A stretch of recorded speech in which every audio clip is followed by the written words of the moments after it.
हर हर महादेव, जय शिव, जय भोले।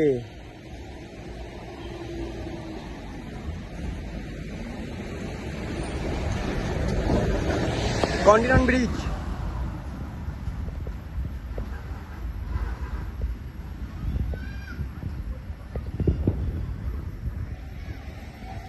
এই রাস্তাটা সোজা আসাম বেরিয়ে যাচ্ছে।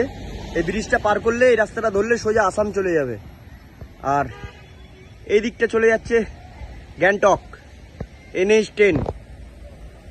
আর এদিকে চলে যাচ্ছে শিলিগুড়ি, ওই পারটা।